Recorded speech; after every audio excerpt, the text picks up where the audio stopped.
বন্ধুরা, আমাদের বাড়ির ছাদে আমি লাউ গাছ লাগাইছি, মিষ্টি লাউ। সব থেকে আনন্দের বিষয় হচ্ছে সেই লাউ গাছে আজকে প্রথম একটি ফুল ফুটেছে লাউয়ের। এতদিন পর্যন্ত ফুটে নেই, দেখতে পাচ্ছেন কত সুন্দর একটি আহ, মিষ্টি লাউয়ের ফুল ফুটেছে এই প্রথম। দেখুন এত সুন্দর লাগতেছে, কি আর বলবো। যেটা দেখার মতো, দেখে আমার আসলে অনেক ভালো লাগতেছে। এর আগে ফোটেনি এত সুন্দর একটি মিষ্টি লাউয়ের ফুল। এই দেখলাম এত কষ্ট করার পর মিষ্টি লাউয়ের গাছ এতদিন পর একটু ফুল ফুটেছে, খুবই ভালো লাগছে। আর গাছগুলোতে সাধারণত ওষুধ দিতে হবে। আর এই যে পাশে দেখতে পাচ্ছেন, এটা হচ্ছে ফেরামন ফাঁদ বলে। এই ফাঁদটি দিলে এখানে এই যে ভিতরে তাবিজ দেখতে পাচ্ছেন, এই তাবিজের মধ্যে ফেরামন নামক একটি কেমিক্যাল, মানে গন্ধ দেওয়া থাকে। সেই গন্ধের মাধ্যমে এই যে ছোট ছোট মাছিগুলো দেখতে পাচ্ছেন, এই মাছিগুলো ছুটে আসে। আর আমি এর ভিতরে জল দিয়ে রেখেছি, আর সেই মাছিগুলো এই গন্ধের কারণে এসে এখানে পড়ে যায় আর মাছিগুলো মারা যায়। আর এই মাছিগুলো আহ আসার কারণ হচ্ছে, এই মাছিগুলো এই ফলগুলো দেখতে পাচ্ছেন, মিষ্টি লাউয়ের ফলগুলো এটা ফুটো করে এখানে ছিদ্র করে করে এখানে ডিম দেয়, দিয়ে ফুলটি নষ্ট করে দেবে। এই আপনার হচ্ছে মিষ্টি লাউটি নষ্ট করে দেবে। এই জন্য এই ফেরামন নামক এই ফাঁদটি আমি এখানে তৈরি করেছি। আর সব থেকে আনন্দের বিষয় হচ্ছে, আজকে আমার গাছে এই এত সুন্দর একটি মিষ্টি লাউয়ের ফুল ফুটেছে, খুবই ভালো লাগছে। আর সাধারণত এখন আমি গাছে একটু ওষুধ দেবো। বন্ধুরা, বর্তমানে আমি এখন আমার মিষ্টি লাউয়ের গাছে যেই ওষুধটি প্রয়োগ করছি সেটা হচ্ছে সিয়াম গোল্ড।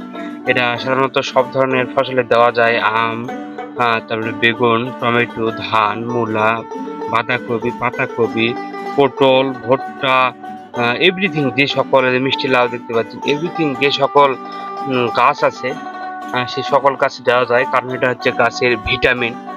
সাধারণত গাছের যেসব ভিটামিন প্রয়োজন একটি গাছ বৃদ্ধির জন্য, সে সকল ভিটামিনই এর মধ্যে আছে। এটা আমরা এখন প্রয়োগ করতে হবে প্রত্যেক লিটার পানিতে 25 গ্রাম। এটা সাধারণত 25 গ্রামের প্যাকেট। আমি এর আগে দিয়েছি 8 লিটার পানিতে এর অর্ধেক। এরই দিব এখন 4 ভাগের 1 ভাগ দেবো, আর 1 ভাগ ছেড়ে দেবো, সেটা পরে দেবো।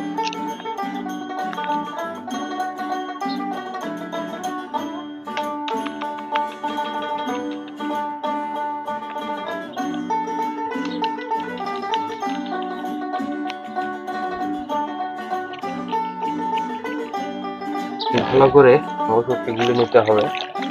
কারণ ভালোভাবে গোলার পর সেই ওষুধটি স্প্রে করলে মোটামুটি সব গাছের জন্য উপকার হবে। এই দেখতে পাচ্ছেন গোলার সাথে সাথে হচ্ছে। এবার এই ওষুধটি আমি ঢেলে দেবো আমার এই মেশিনের মধ্যে, দিয়ে ভালোভাবে একটু নাড়াতে হবে। নাড়ানোর পর গাছে দিতে হবে।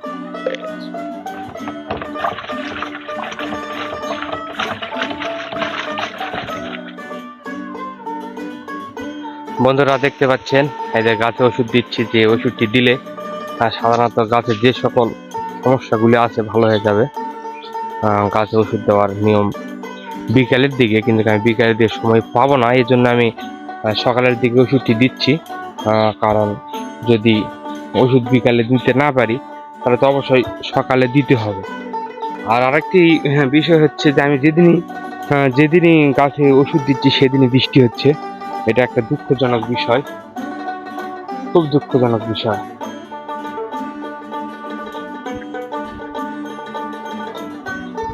বন্ধুরা, সাধারণত গাছে ওষুধ দিতে আসলে অনেক ভালো লাগে। দেখতে পাচ্ছি ওষুধ দিচ্ছি ঘাড়াতে মেশিন নিয়ে। সাধারণত বাড়িতে থাকলে সব কাজ করতে হয়, না হলে তো গাছগুলো এরা নষ্ট হয়ে যাবে। এই জন্য এই কাজগুলো করা। আর সাধারণত গাছপালা কৃষির মধ্যে যদি আপনারা থাকেন, সবসময় ভালো থাকবেন। এটাই সাধারণত সত্য। কারণ কৃষি করেও জীবিকা নির্বাহ করা যাবে। কারণ একটা সময় সবকিছু নাও থাকতে পারে, কিন্তু খাওয়ার জন্য বাঁচতে হবে, বাঁচার জন্য খেতে হবে। এই জন্য এই কাজগুলো আমাদের সবসময় করতে হবে। সাধারণত আমরা মানুষ হিসাবে এই কাজগুলো আমাদের সবসময় শিখে থাকা প্রয়োজন। কৃষিটা সাধারণত অনেক সময়ে দেশে দারিদ্রতাও আসে, তারপর বা অনেক সময় গৃহযুদ্ধ যদি লেগে থাকে, তারপরও কৃষি কাজ করে, কৃষি চাষাবাদ করে কাজ করে খাওয়া যাবে, আর টাকা পয়সা যদি নাও থাকে। এই জন্য সাধারণত প্রত্যেকটা মানুষের এই কৃষির বিষয়ে নির্ভর করতে হবে। আর কৃষিতে অবশ্যই বাধ্যতামূলকভাবে শিখতে হবে।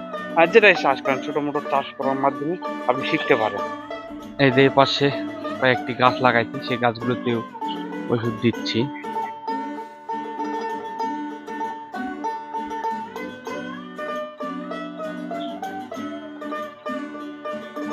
এই যে এখানে দেখতে পাচ্ছি মিষ্টি কুমার ছোট একটি জালি এসেছে মিষ্টি কুমড়া, কিন্তু সাধারণত আমার গাছে যে যতগুলো গাছ লাগাইছি সেই গাছগুলোতে মানে স্ত্রী ফুল কম, পুরুষ ফুলই বেশি আসতেছে। সাধারণত কেন জানি না, এই জন্য এই ওষুধটি দিচ্ছি যেন আবার ভালোভাবে গাছে ফল ধরে।